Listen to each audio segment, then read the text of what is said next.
Hi, everybody, and welcome back to the Survivor 50 Wishlist podcast, an off-season series where we're determining who could and should come back for the upcoming returning season of Survivor 50.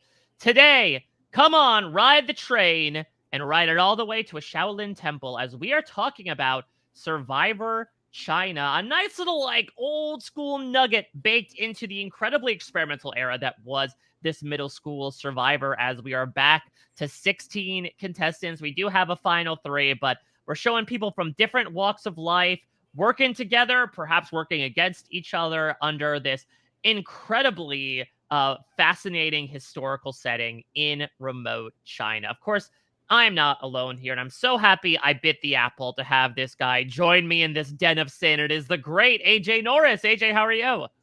I'm doing great. I'm so happy to be here. There's no better sinner than I'd rather be with her with. I think that was the sentence. That's going to be my new Twitter byline, like the requested sinner of AJ Norris. Listen, it's going to be a good time. Let me tell you something. I forgot how many times they referenced the apple until my rewatch. I was like, oh my gosh. Well, define they. It's really just James. Like, he leaned heavy into that. I was like, listen, I get it. The temptation of PG law. It's interesting, right? Because it's like, they gave them Sun Tzu's The Art of War to read over the course of their time there. It seems like James more so got his hands on, the first book of the Bible. Like, he was just reading Genesis cover to cover. And it's like, that Adam and Eve story is fresh in my mind right now. Like, that was one of the first things I read. And I was like, you know what? That left a mark, man. I'm watching out for you snakes. Oh, Leslie here. She's out here with me. That's a sign from God. There we go. Exact. Sister Christian for a reason. Exactly. Well, we're here to hopefully go to the church and genuflect to a select few to make this short list as we're looking ahead to whatever Survivor 50 is going to be. That is our duty today, is to look through the cast of Survivor China, specifically under the lens of who could, who should come back. And what an interesting season of the show. Again, I'll say, and I've been saying throughout these many weeks on the wish list, that really the post-All-Stars era, really up through Heroes versus Villains, was again, this era of the show kind of tweaking things subtly. All the seasons prior to China did all these big swings. Of course, we had, Battle of the Sexes again in Vanuatu. We had all the twists going on in Palau. We had the first time mixing returning players with newbies in Guatemala. We had the introduction of the hidden immunity idol get brought into everything. We had controversial twists like division by race and haves and have-nots. And so fans even back then were requesting, can we just go back to basics? And what's so interesting about this season, AJ, is that from the beginning, from that aforementioned train ride to the Shaolin Temple, Jeff's narration is really indicating this language that we really hadn't heard since the very beginning, about very specifically, like, they come from all walks of life. A gay Mormon flight attendant, a sassy New York waitress, a poker player, a male model. They really made it a habit to cast these people from such disparate backgrounds. And it felt like the first time in a long time that we really saw that be reflected. Now, of course, that's because we shrunk back the cast a little bit as well. So it's not like a lot of people were getting lost in the sauce or anything. But combine that with an incredibly culturally unique location in China, and you do have such a unicorn of a season, especially in that era. This truly is such a unicorn of a season. It's one of my personal favorite seasons. I think it's one of the handful of seasons where if I'm trying to introduce someone to Survivor, I would show them China as one of those first seasons that they should get. Like, first off, culturally, they really eat up the scenery with this, especially in that premiere episode on the train ride and the temple. Like, they were really we are in this special, and the challenges they were doing also incorporated the culture that they were inhabiting. Yeah, they've got the shurikens. We've got wearing the armor and throwing the bolos at each other. I mean, they were eating the scenery, but then they were hungry an hour later, unfortunately. They were so hungry, especially that girl PG. They did not let her eat. Especially she was trying to eat up the Sudoku puzzles. Well, listen, she's good at those. But China, and it really does feel like a scale back, low-key, a similar, more basic format than what they were going to. There's no themes, especially they got away from the race wars, which I thank goodness. But that's that's a different story. Fiji was fun. And this is such a strong cast. I feel like so dynamic, like from top to bottom. I think there's like genuinely maybe one or two people who did not give much, but like even from our first boot being Chicken Damn, like like these are people that like came to play, came to have fun, and I think Survivor knew they had something special on their hands. And like it's one of those things like you were talking about with Borneo, Survivor Second Chances, Survivor 41. Like when you have that Jeff narration, you know you got something special, like something new. They're like ready to like sink their teeth into like this new experience, and you just got to buckle in. And this is such a good ride. Yeah, and so we get some really interesting stuff happening. I mean, from like a gameplay perspective, you could look at a voting chart and be like, oh, well, the Fei Longs just steamrolled the Zhan Hus, but there's so much inside of that. Of course, everything going on with maybe one of the most unfair twists in Survivor history, or even, again, this like super throwback to old school seasons does throw in a game effy twist here and there, but it does build up an underdog for one of the most popular players at that time in James. And then we get to see at the merge, like, we see this powerful Fei Long alliance cut out their own, right? Where they get rid of Jean Robert, they get rid of Frosty, they get rid of James. So it's not exactly like an alliance necessarily steamrolling their way to the end. There are, I think, some interesting dynamics in there, and it's helpfully buoyed by the personalities, including one of the funniest contestants in Survivor history in Courtney. Yes, 100%. And before we get to Courtney, who I love, I want to talk about Todd as like the basically relinger of the season. Like he's the reason why it's so much fun. Like even though you might think it's like a straightforward thing, Todd's on the island like, I'm bored by this. Let me go change it up. Let me go like add some spice to our TV show. Like this could have been like a easy Pagani, very simple. But Todd was like, let me look at my pieces. Which ones can I discard? And at times like making his allies upset with him, like trust him less and stuff. But he did not care. He's like, I'm here to play. Like Todd is the super fan of super fans. Like people, Todd literally went out there and been like, I want to play to my heart's content. And I truly believe had Todd lost, he would have been okay because he played his heart out and he left it all on the field. And I think like any super fan that like afterwards wants to do something similar to what Todd did. So like, thank goodness, hit me. Well, let's stay on the Todd train here. Let's get into our contestants, starting with our final three: Todd, Courtney, Amanda. I mean, one of the strongest final threes in the show's history, in my opinion, obviously featuring a two-time player, a three-time player that we'll get into in a little bit, and of course, one of the winners that many people say should return. Again, I think in a throwback to Borneo, I think there was a lot of talk at the time about like how comparable a Todd was to a Richard Hatch of like, okay, if this is the show's ode to the very first season, here is this like charismatic gay guy that no one necessarily expected would dominate the strategic game to absolutely mastermind so many things behind the scenes. And I absolutely love Todd. He was a bit of a firecracker as well. I loved, you know, his relationship with James. And yeah, he was making questionable decisions sometimes, like, I don't know, giving James an idol and then telling him where to find the other idol and then not asking for said idol back. But at the same time, he was making those decisions all of the time. And then it culminates in one of the best final tribal council performances of a winner, up there with Chris Doherty, up there with Marianne, where he was able to really successfully navigate the relationships that he had. And I think that goes a little bit under focus as well, is that, and it was with Richard Hatch too, that we look at the confidence that they present to us and some of that cutthroat behavior. And I think we sometimes think, oh, this guy's just a strategist. He's not going to have any social relationships. He's going to make it to the end and get burned by everybody. But from what Todd's cast members have said, like, he legitimately had sincere bonds with a lot of people out there. It didn't necessarily feel like people were voting against Courtney and Amanda as much as they did feel validated in wanting to vote for Todd. Like, first things first, like, this is an extremely young final three to have here. Yes. I think Todd was like 22, I want to say, at the time. Todd was 22, Amanda was 22, Courtney was 26. And the way he spoke at Final Tribal Council, like, you could not tell that he was 22. Like, he had the confidence, he had the poise, his Final Tribal Council was so impressive. No offense to like Courtney and Amanda, they were just not at the level that Todd was. And I think when you think of China, I think if you think of one thing, it's usually like James did not play his either two idols that he had. But like truly for me, like what encapsulates the season is like Todd and Jean Robert. Like at the Final Tribal Council where he was able to shut the man up and get his vote. Shut up him. Yes. And so like I think Todd, and I would like to push back on something you said about Todd. Like, Todd was like the wolf in sheep's clothing, but the sheep's clothing was actively terrible. Like you could see the stitching, like the eyes weren't right. Like there's a wolf head inside the sheep's mouth. You're like, this shouldn't be here. And like people were like looking at Todd, be like, Todd, you're a threat, you're a game, you're a player, you're not going to run this game. And then Todd just ran the game anyway. Like I really, John Robert, didn't he like say to his face in like the early days, right? Like, oh yeah, we got to get rid of you. You're gonna run the show if we let you go long enough. Yes, and look what they did. They let him run the show.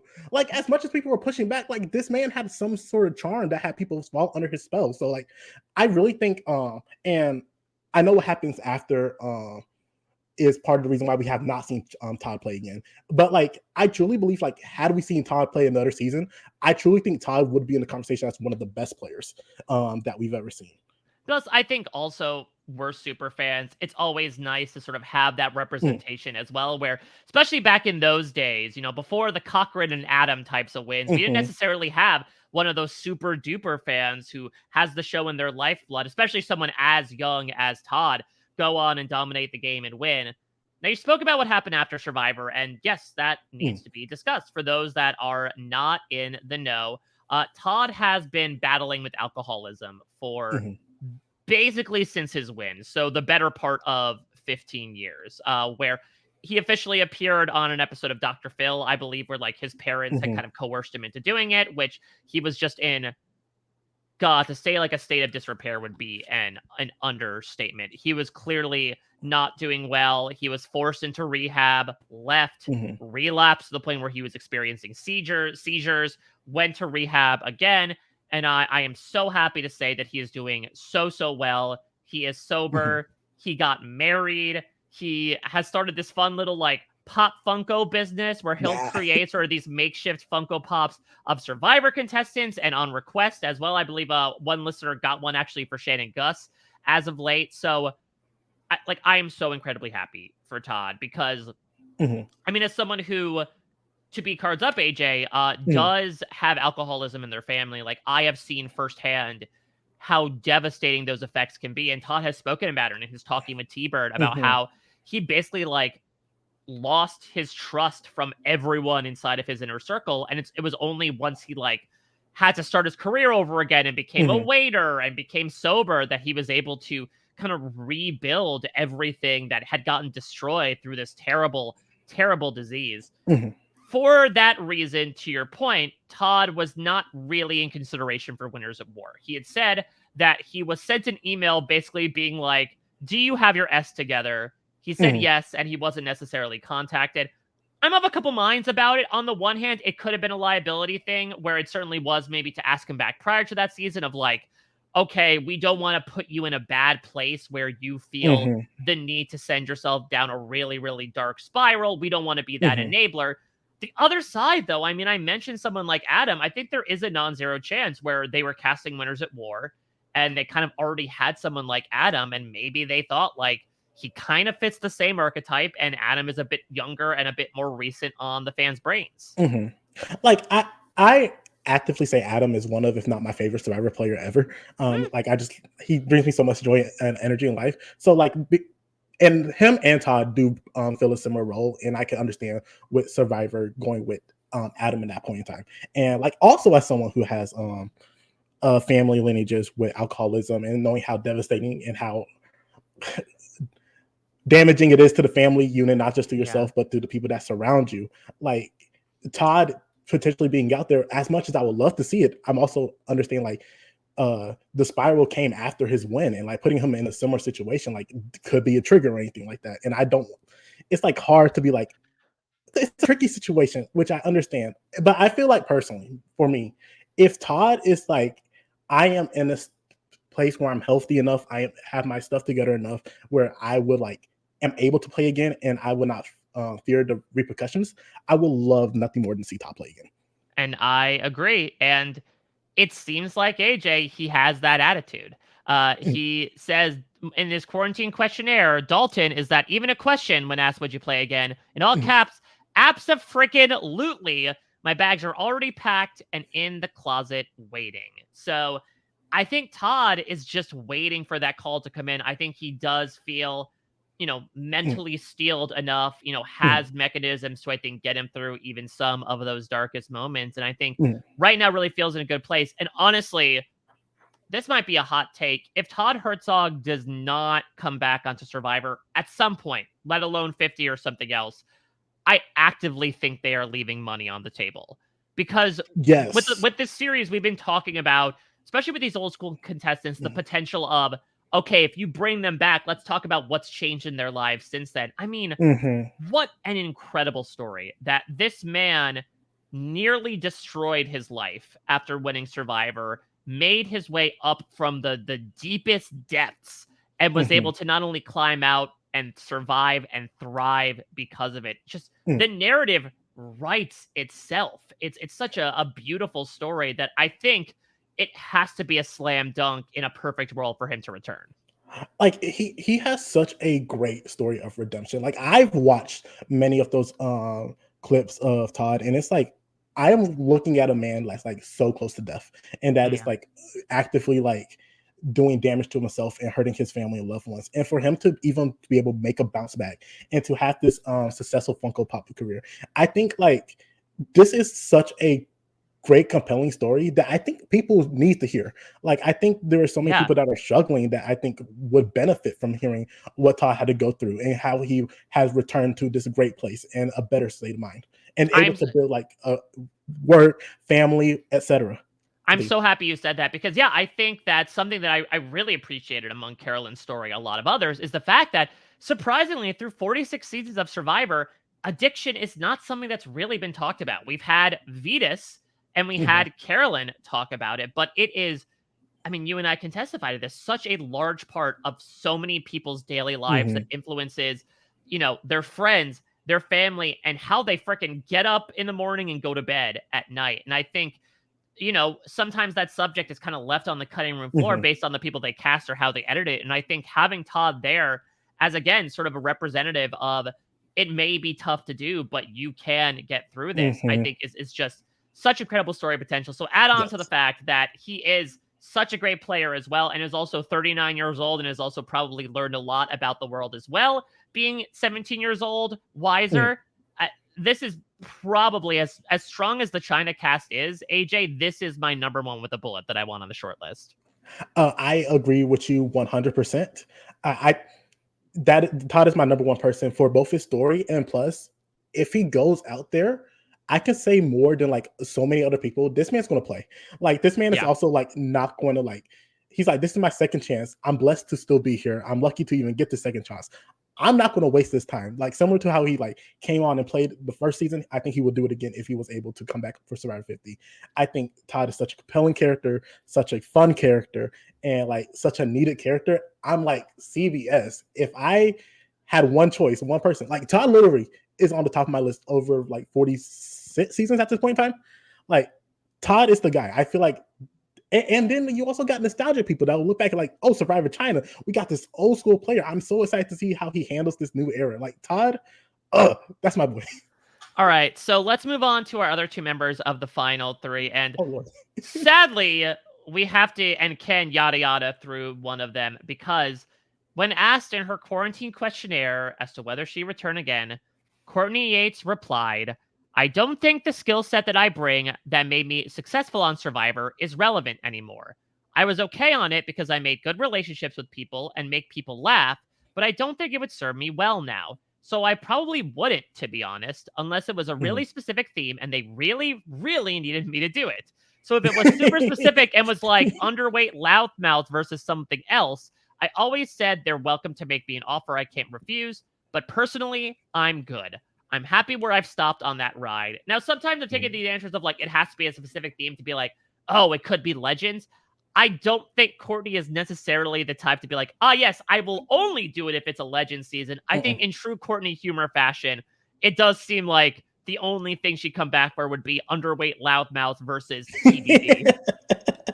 No, I don't think Courtney would come back. I don't think she would want to personally. Like, I would love nothing more. Courtney's one of my most favorite Survivor contestants. Like, she's like one of the best to do it in confessionals. She is snarky, she's funny, she's hilarious. And I believe like no matter what the upcoming generation is, whether it's Gen Z, Gen Alpha, whatever generations after Gen Alpha, like she could be their avatar as that person that's like, you know what, screw these bigger people, screw the big man. I'm here, I want to do things my way, X, Y, and Z. Like, did you win an immunity, Jean Robert? Like I love Courtney with my entire heart and soul. And I think she has some validity. I think Courtney's game does not go as well in the modern era, whereas like Heroes vs. Villains, people talk about when she came back, had it been Sandra, there's a good chance that Courtney is the person that ultimately wins the season. So it's like, it's so upsetting because like, imagine Courtney playing again, like I would just be grinning from ear to ear. But I don't want it Heroes versus Villains style where like we barely see her. Like she's just such great gold, and even the content she gave us in Heroes versus Villains of her doing her Russell impression, like that was great. So it felt a little bit robbed of like we don't need an under the radar Courtney Yates. We just need her mouthing off the entire time to have the full experience. Yeah, but love Courtney Yates. I'm so like the fact that this woman was the runner up, like that's insane. Yeah, but, like. I'm happy for Courtney. I'm like, just go watch Courtney's greatest moments on YouTube. I'm pretty sure it's on there, or just rewatch the season. Like, you will not be disappointed about what you get from Courtney. I want to talk about Amanda Kimmel because AJ, talk about you had to be there. I think we look back on Amanda Kimmel, and I think people are like, why did she get brought back 3 times? She's such a boring player, etc. And it's wild to say, but for a brief period of time, AJ, Amanda Kimmel was regarded as one of the best players in Survivor history. Like, she went to Final Tribal Council in back-to-back seasons. She's the first player in Survivor history to go to 2 Final Tribal Councils in her first 2 seasons. Like, and I think she has the record still, or maybe close to, like, the most number of days without being voted out of Survivor. Yeah, I think something like that. I know that she was the first officially to cap the 100-day mark during Heroes versus Villains. And obviously, she was eclipsed by so many people since then. But yeah, she played 3 times and was voted out once. I think she's only one of like a handful of players alongside like Andrea and Sarah Lucina to make the jury every single time she played. Look, does she have flaws in her game? Absolutely. Yes. Namely, it is putting her in front of a jury to get $1 million vote. Where I think, as was called out by, I believe it was Alexis, that she kind of has this deer in headlights and simultaneous doe-eyed look to her, where she is not really able to explain or justify her game when push comes to shove. But the odd thing is that like when you actually look at her game, there is a lot of there, especially in Survivor Micronesia, where she freaking finds an idol and plays it successfully without anybody knowing, except for Parvati, that she was able to survive her own showmance getting blindsided, and then she's still brought in on this majority alliance where she wins that final immunity and takes out probably the odds-on favorite to win the game in Suri.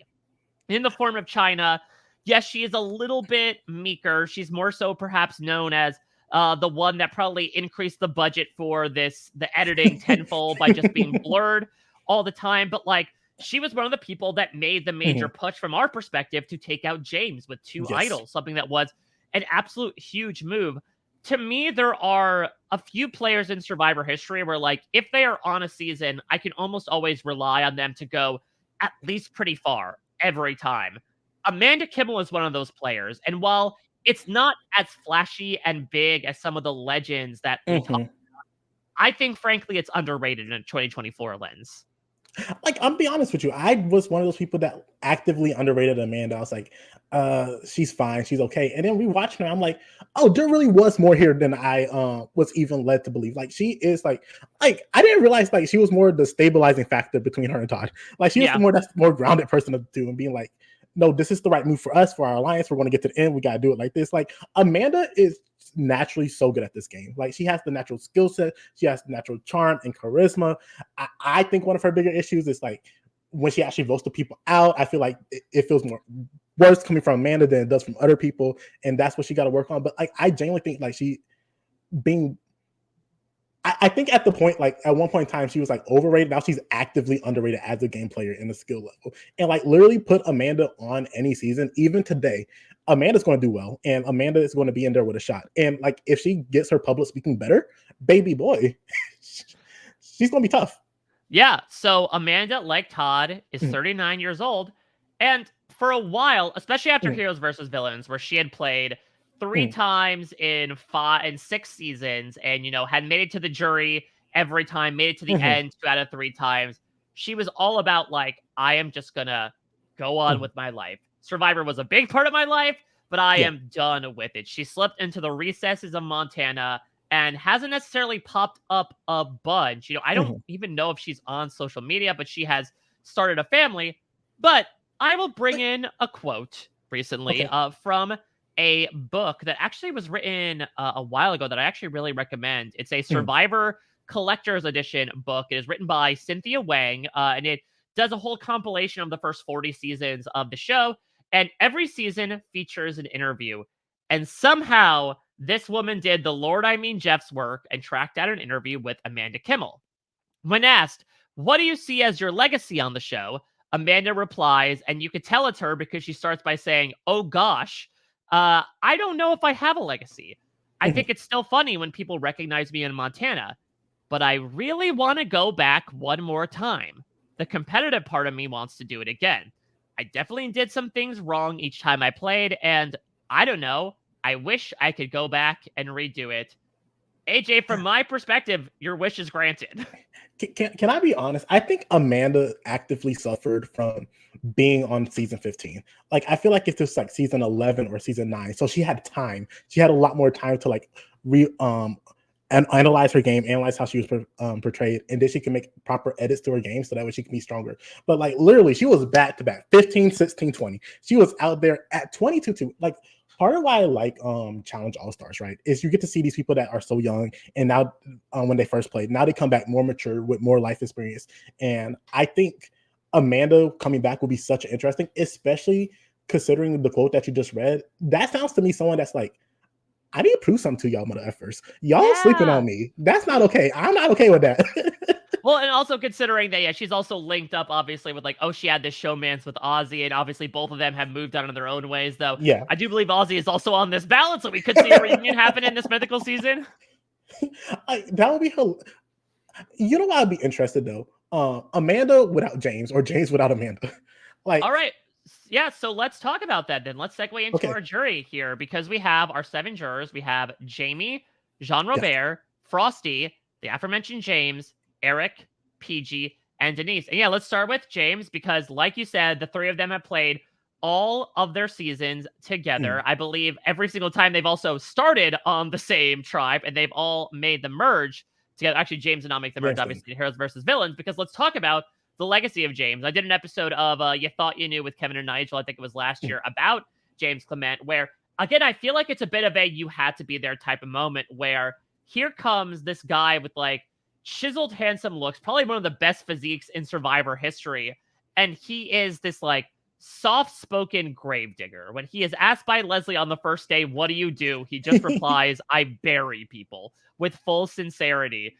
And he eventually learns to become a bit more sociable. It's a little almost Rudy-esque of like, all right, well, I'm going to have to fit in with them or they're going to cast me out. And then as a result becomes absolutely hysterical.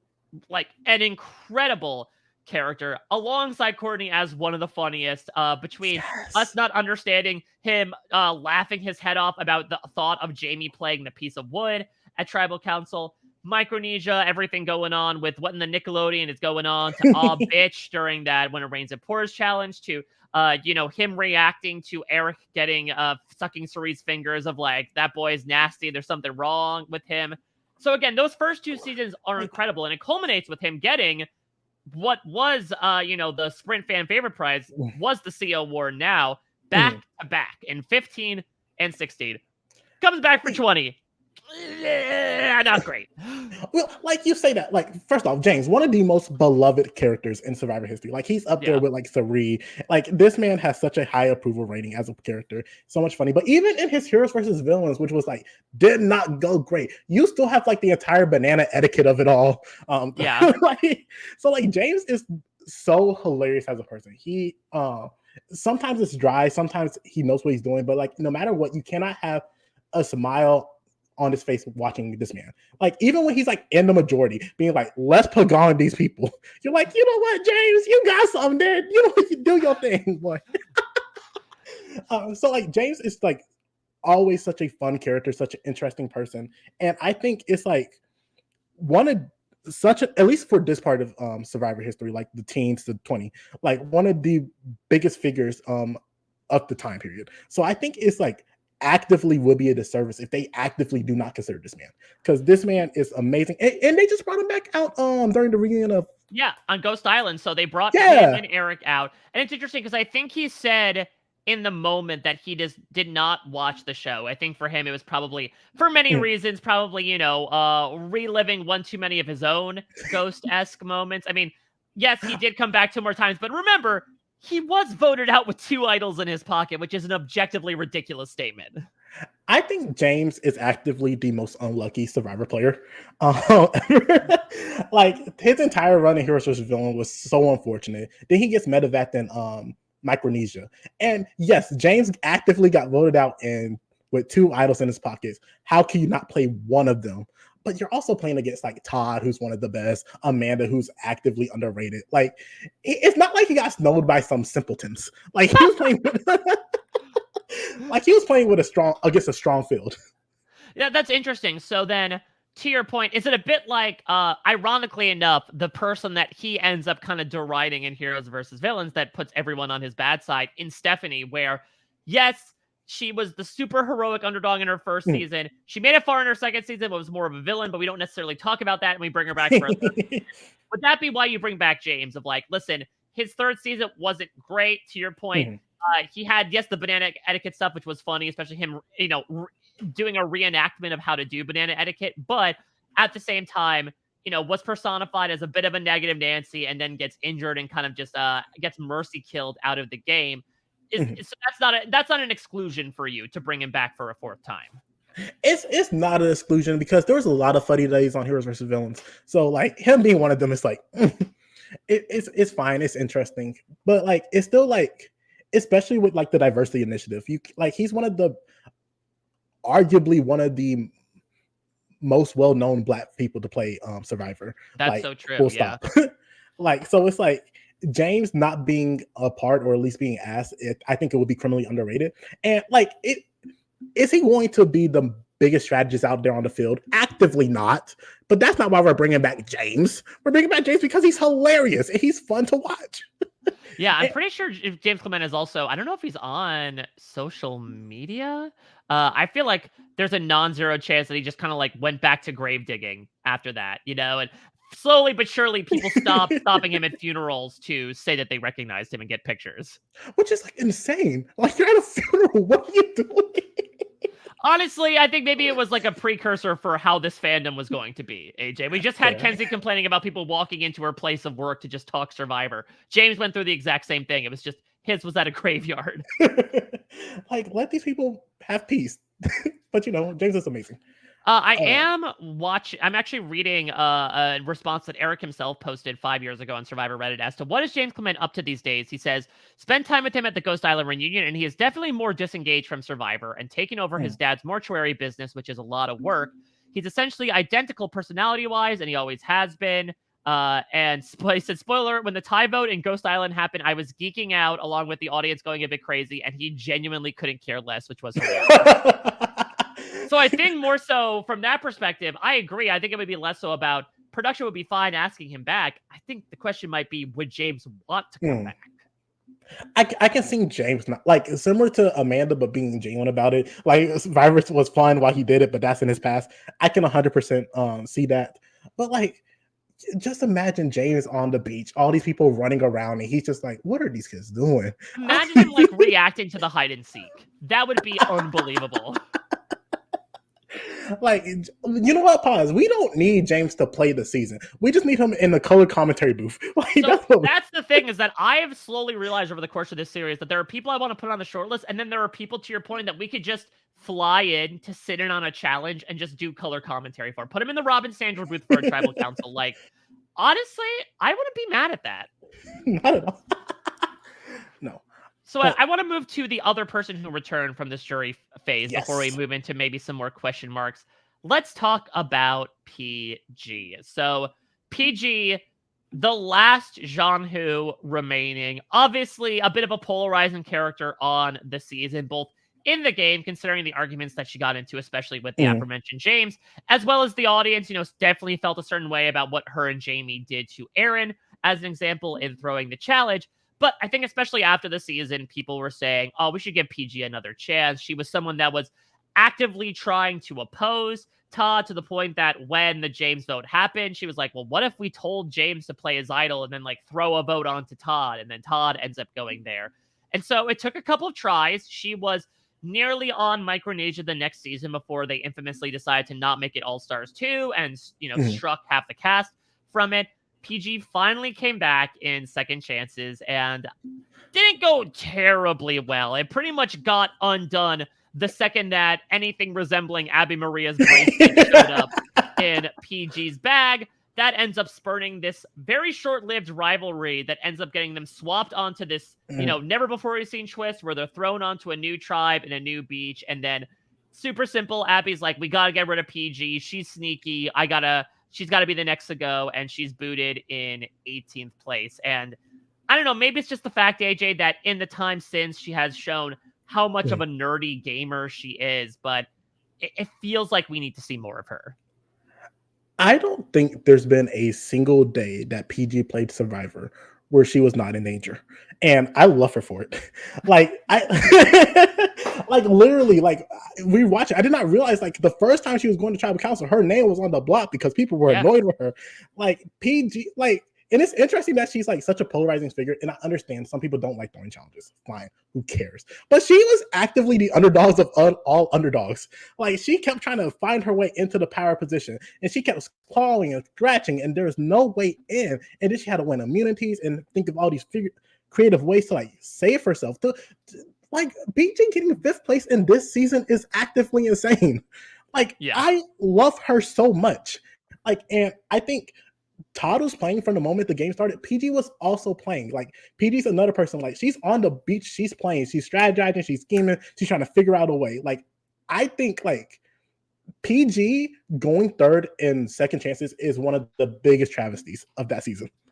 Yeah, we need PG on the beach, G, again. And she is currently 46, which obviously compared to, again, Amanda and Todd being 39 is a step away from it. 1 year younger than James, actually. But again, the fact that, especially during the pandemic, she was, doing all these games of Secret H and Werewolf and Mafia with a bunch of Survivor players. She has an escape room podcast. She's become an escape room aficionado. And she definitely still keeps up with the show. She's not an active podcast guest, but she is certainly someone that knows the new era. And it seems like the new era has had some interaction with her as well. So I do think she would also be a type from this season that has enough of a bridge to all the new era players that will probably outnumber the old school players, that she wouldn't be as much of a dead fish in the water as she was in Cambodia. No, I do think and I think actively the new era style fits PG a lot more than when she ultimately played. Because I remember so many times in the season watching it be why is PG on? Why is she scheming? Why is she plotting? And it's no, that's what she's no, that's what I'm supposed to do. That's why they cast me. I'm here to play the game. Why are y'all not playing with me?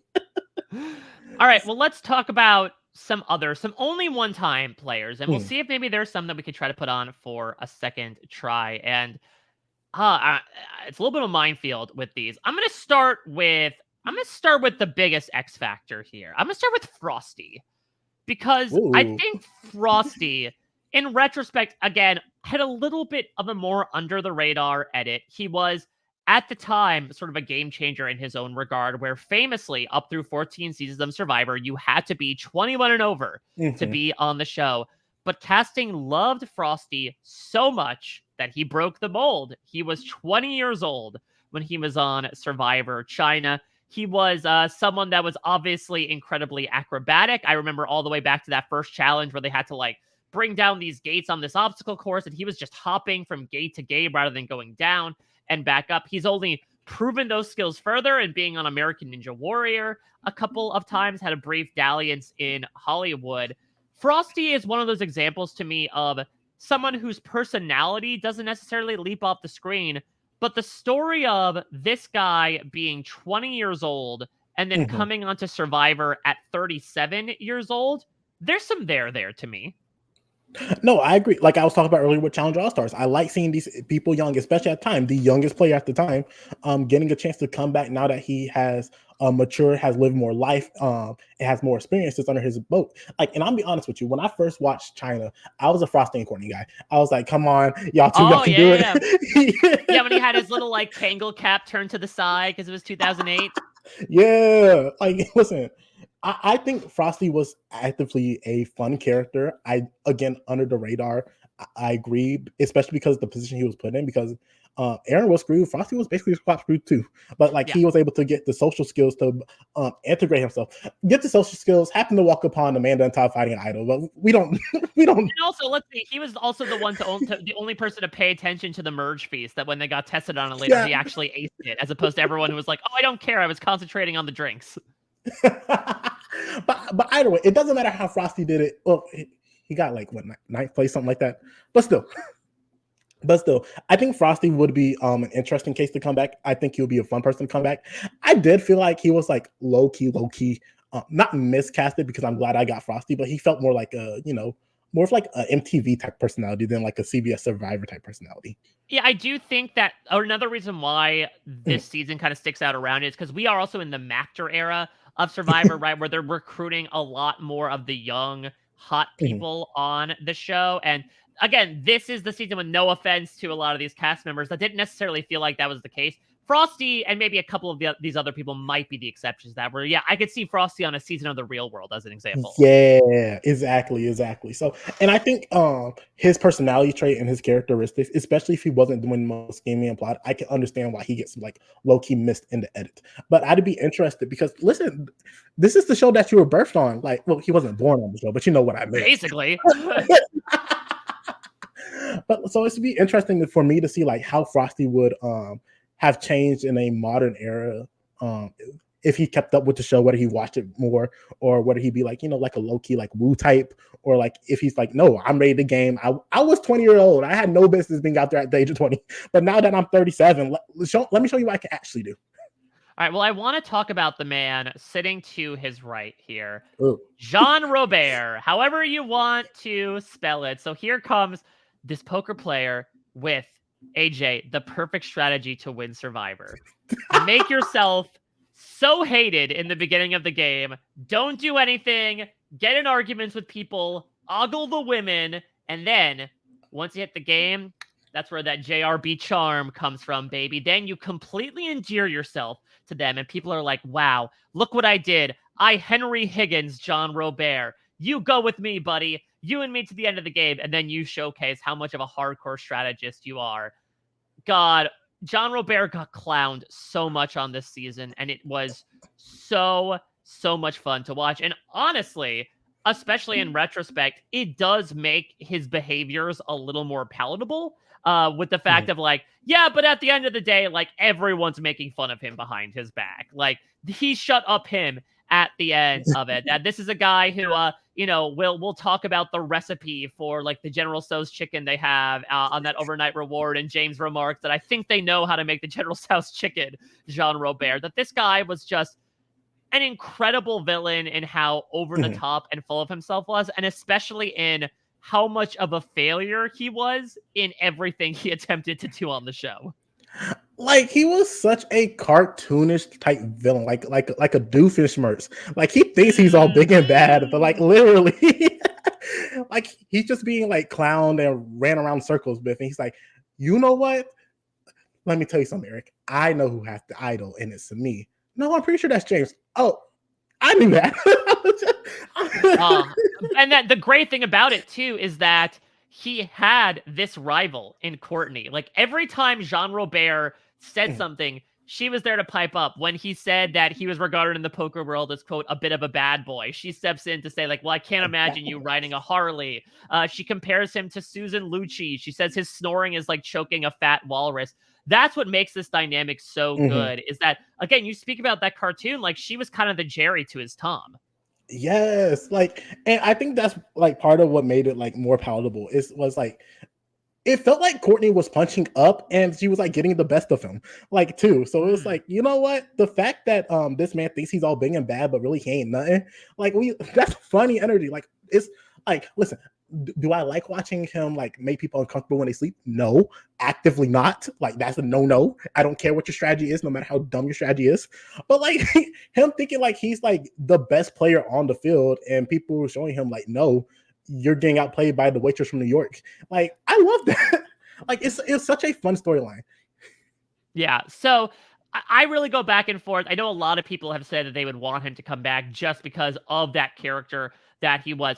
For what it's worth, again, I completely agree that I think, especially nowadays, the behaviors that he was able to do would not be allowed, obviously, especially in the wake of season 39 when it comes to things like, him insisting that he cuddle with Courtney for warmth, despite the fact that she has nothing on her in terms of that, or him, talking about how he was going to get into the bathtub with Courtney and Amanda during the Charmin tea reward.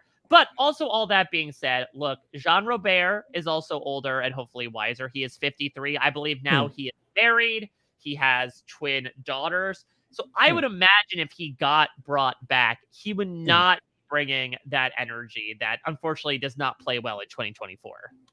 I actively hope that John Robert has become a better person over the time. It's been 17 years. I would love nothing more for him to be better. He can be better off my screen because I do not need to see it again. Like I think John Robert was fun for his role, but I think like the John Robert story is complete in my book. I think like part of what made his story was so good, like we were talking about, was the fact that he had a foil in Courtney.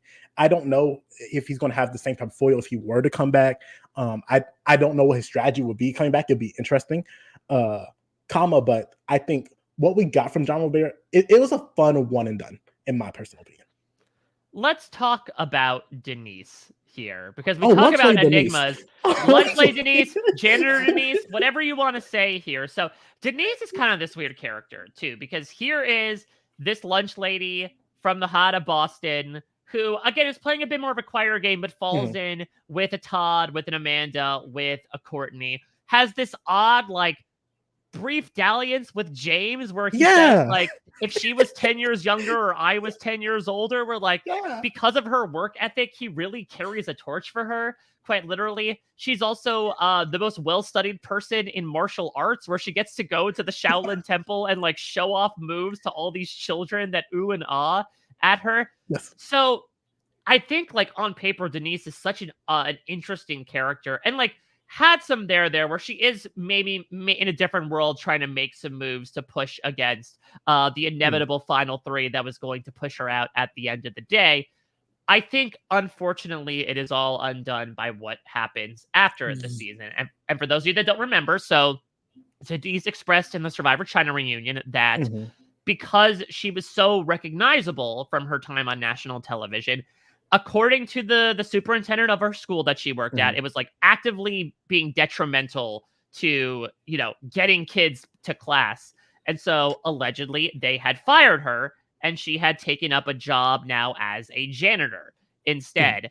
And Jeff Probst takes a commercial break and he comes back and says, well, Mark Burnett is backstage. And because he heard about your story here, he is going to give you, what was it? I think, was it $50,000 maybe?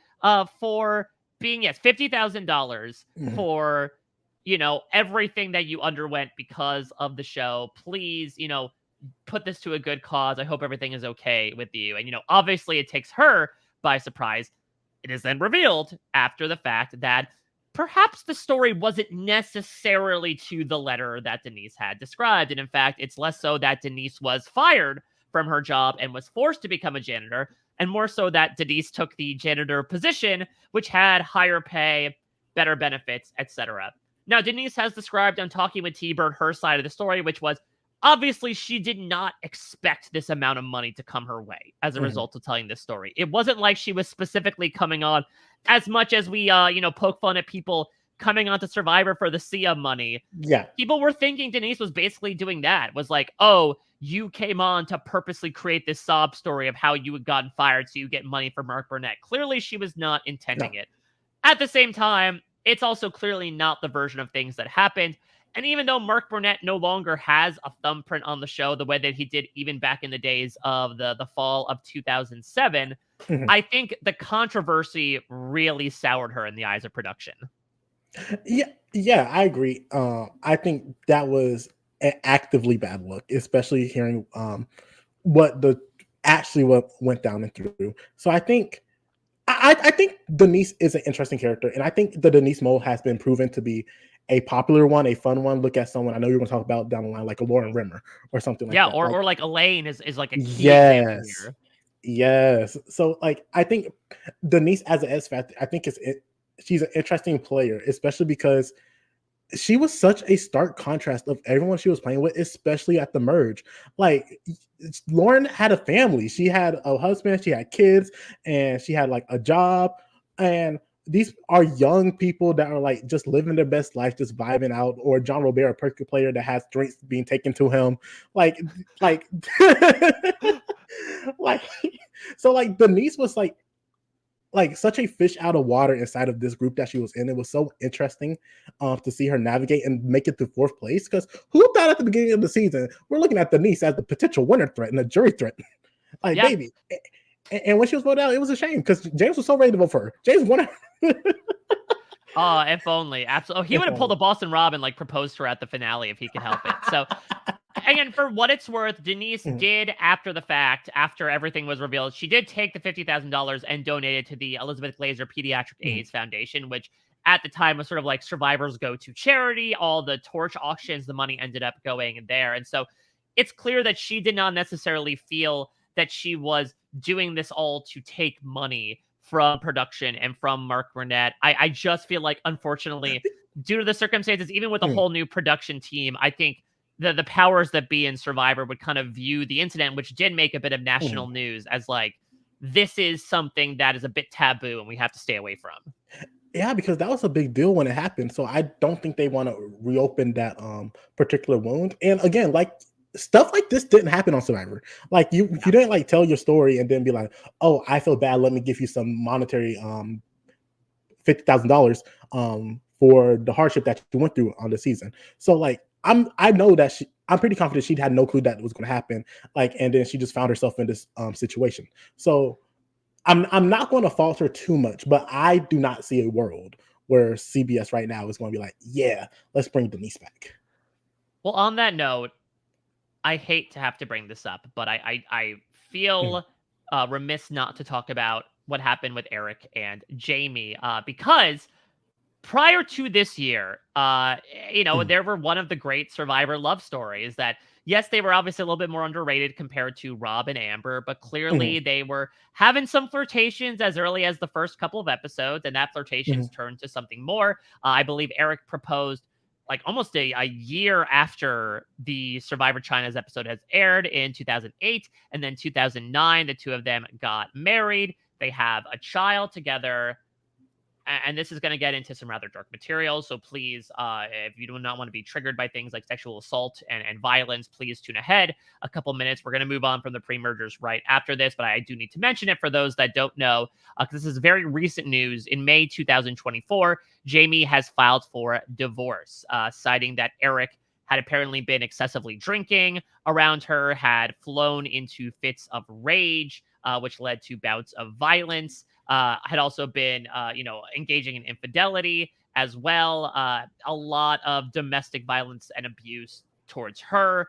And also, at the end of it all, attempted rape. And so to that, I say that obviously I don't think these two would come back. I think that Jamie is going through a lot right now, and I don't think she would want to put herself back in the public eye. And Eric can get lost, you goat bleeding asshole. Let's move into the pre-merger, shall we? Let's talk about... say one thing real quick about... No, please, go ahead. Like, first off, and I'm pretty sure y'all are already going to do this, but like there should be like the domestic violence hotline number. It should be there. Yes. And I hate that Jamie is currently going through everything that she currently is doing. And I agree, like this public spotlight is not for her right now. Like she needs to be with people who love her and protects her. with that being said, I think Jamie is actively one of the most unfortunate, well, not most unfortunate, but it's like an unfortunate case because I think Jamie will be forgotten in Survivor history. However, I think she like has like the Kelly Wentworth upside or the Jenna Lewis upside. Like she was a gamer. She came to play, like you were talking about her throwing the challenge in pre-merge. Like she trying to find the idol and stuff like that. Like she was actively one of the wheels that were turning. And I feel like on a different cast, like you're again, like I said earlier, you're playing against people like Todd, and like I think she got outplayed, and I don't think that's they were played for last at that. But like that girl was a thinker, she was a player, and I wish like she was able to come back for like a Micronesia or maybe like a second chance ballot. And I think she would have been able to show like fully flex her muscle. But it's so sad that like I don't think she will ever get that chance personally. And so it sucks as a potential gamer and player that we won't never get to see that. And again, one more time, like my heart goes out to her and everything she's currently going through with her. All to her and her son. And yeah, if you're in the States, 800-799-7233 for the domestic violence hotline. And we'll put that in the show notes as well. Great call out, AJ.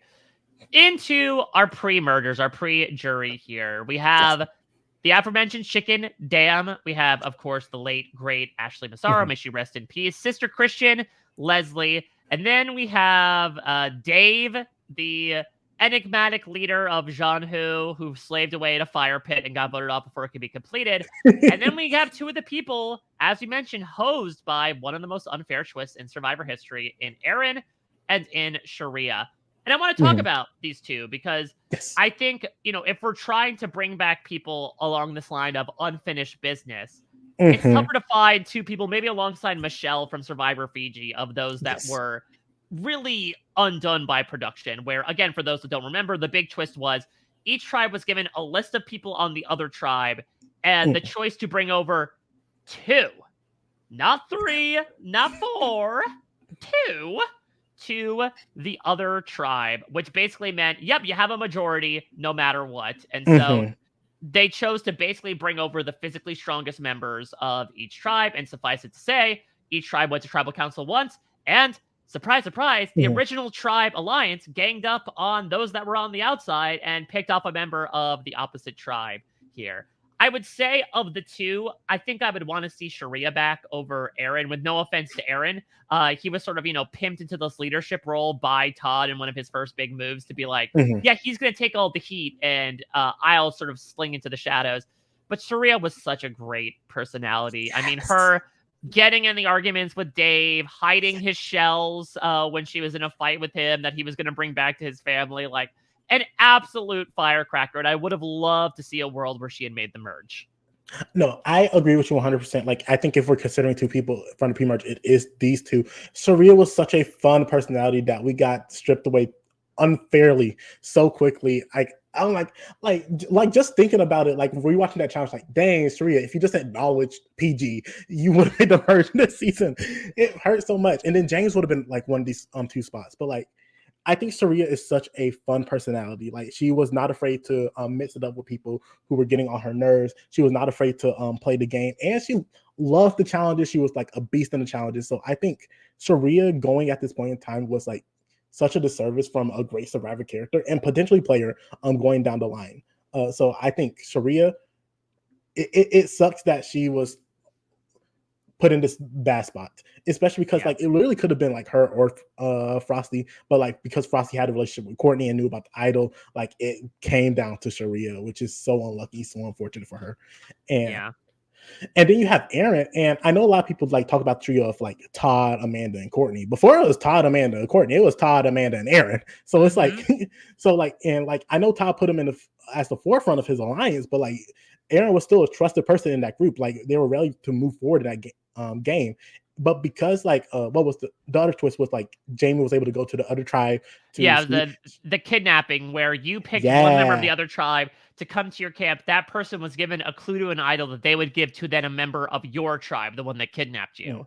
Yes, and because Jamie was there, she was able to see how well integrated, how much better integrated Aaron was over James. And because Aaron was playing so good on his first tribe, he actively got screwed over in this position. So it's like so unfortunate that like these two people are two of the more screwed people in Survivor history. So it's like, yeah, I'll give a shout out to Dave as well. Dave is one of the odder leaders of a tribe I've seen in Survivor history. Yeah, where he was just, he's a former model. He was so eccentric and so egocentric where, again, he was so intensely concentrated on like, well, we have to build this fire pit. Every single camp scene would be about him dragging stones to make this thing happen. He was actively bristling with basically everyone around him, getting in fights with Sharia, getting in fights with PG. The one reward challenge where they were fighting on these boats, he got naked for it and then just got tossed into the ocean by Fei Long.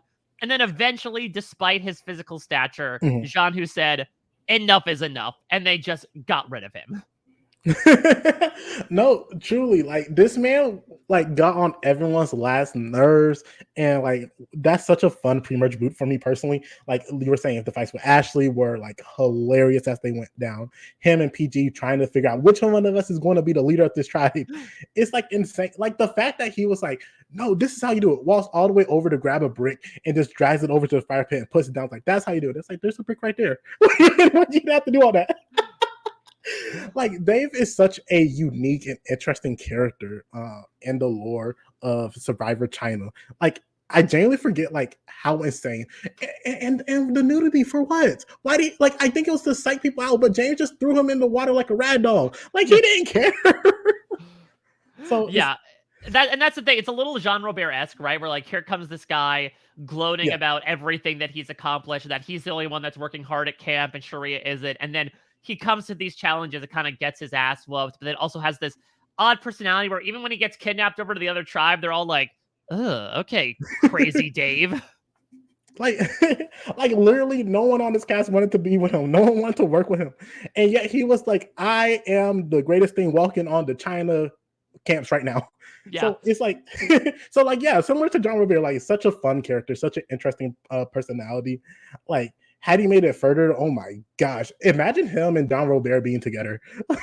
I think that would just cause a particle acceleration explosion. That would be the Oppenheimer of Survivor. Like an atomic bomb got dropped in the middle of the muddy China backfields. No, but this was like so outrageous. But like I was happy for what Dave brought. He brought a lot of fun and entertainment, especially in like the first 3 or 4 episodes that like he was like one of the big stars. He shined bright, he burnt out, and then they kicked his ass out.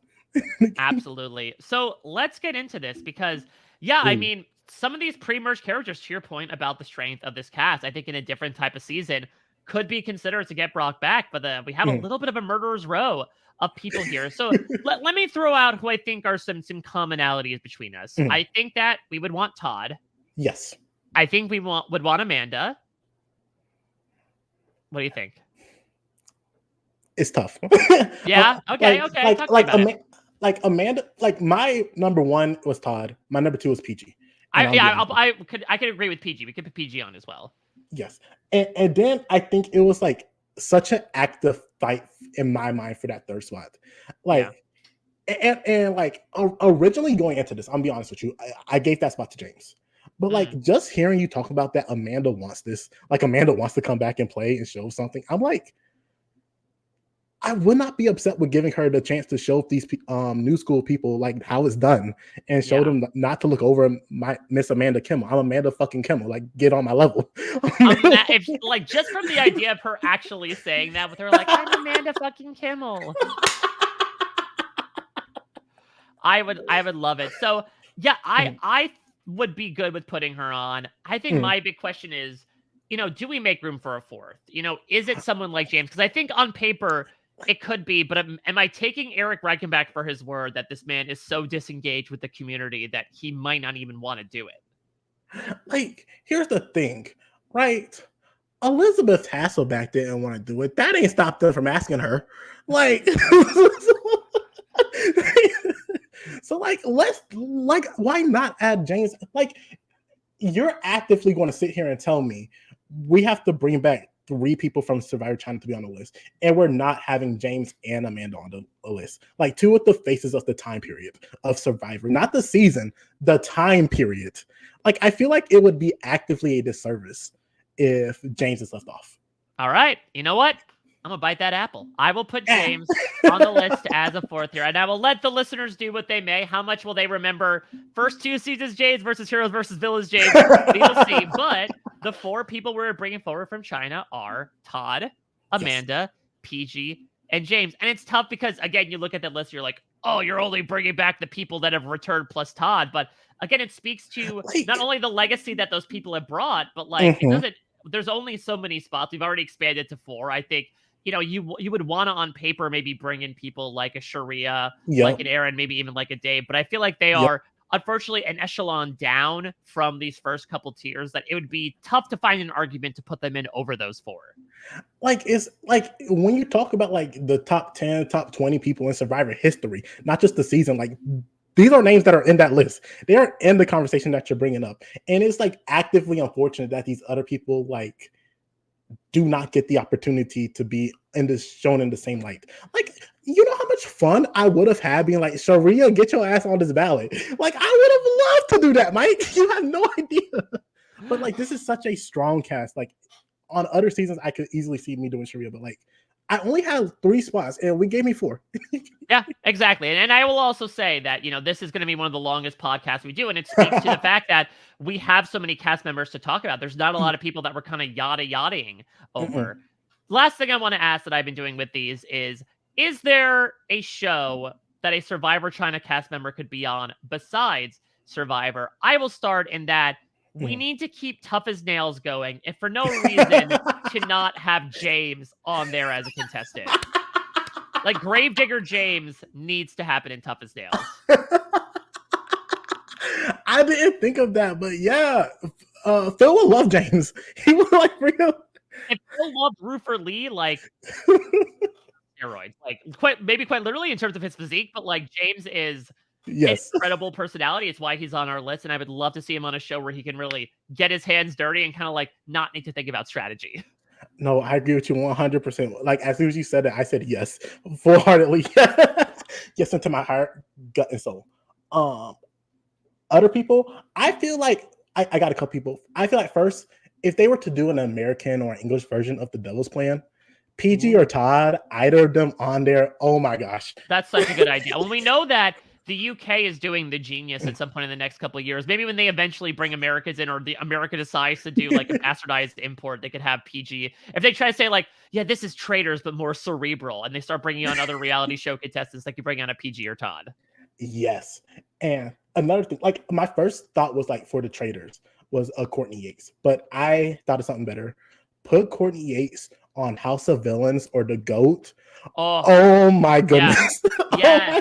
That's the thing is I think Courtney, and she could have it on the Traitors, but she needs like personalities like her to kind of work against. And I think House of Villains is absolutely perfect for that. Yes. And like, honestly, Courtney's at her best when she hates the people that she's with. And full stop, she's going to hate everyone she's on the show with. And she's just going to give it to us. Yeah, what's the quote that like she doesn't not hate Todd and Amanda, she just hates them less than everybody else? And they mistake that for friendship. I love that woman.